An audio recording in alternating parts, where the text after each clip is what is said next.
So Lowe's reported first quarter earnings this morning, and the stock price is up 2.83% as a result of what investors saw in the earnings report. In this video, I'm going to share with you the big picture highlights from those earnings report, and I'm also going to update my buy recommendation on Lowe's stock.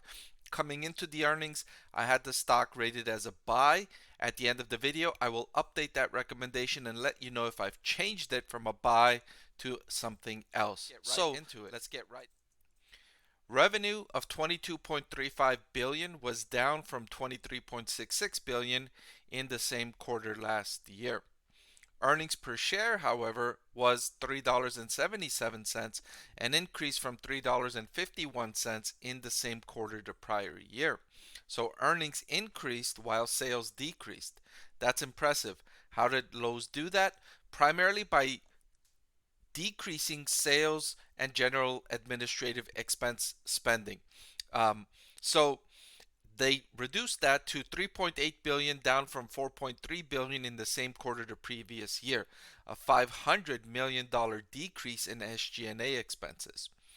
That's likely because management did a really good job forecasting and anticipating the decrease in consumer demand and adjusting their expenses downward to meet that lower level of consumer demand. So kudos to Lowe's management here.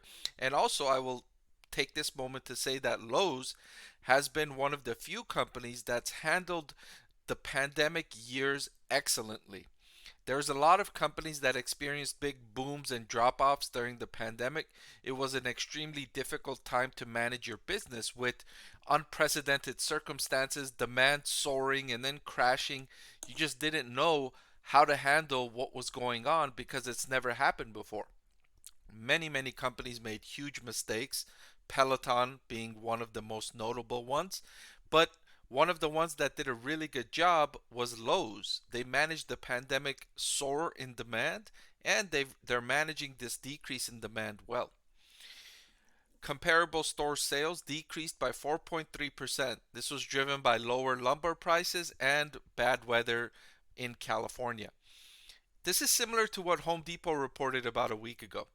Home Depot experienced similar factors, and that shouldn't be surprising. They're both home improvement retailers, primarily in the US. They're approximately the same size. So you would expect them to experience the same effects from macroeconomic changes in the environment. Lowe's lowered its full year outlook to 88 billion, down from 89 billion, so not a huge downgrade for the rest of the year. And they lowered their earnings per share outlook to $13.40, down from $13.80, both at the midpoint.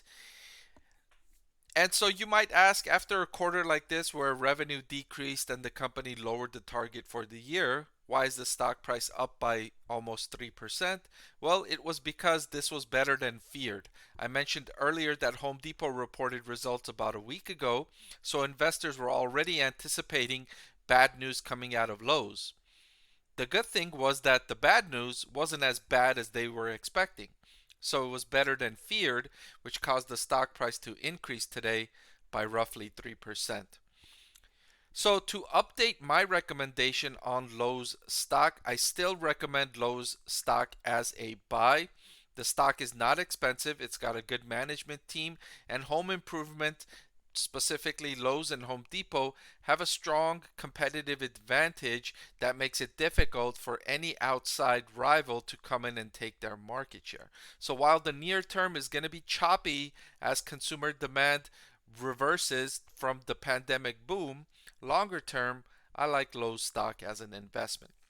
So that's all I've got for this video. Thank you so much for watching. I want to thank the Motley Fool for sponsoring this video. Visit fool.com/Parkev for the 10 best stocks to buy now.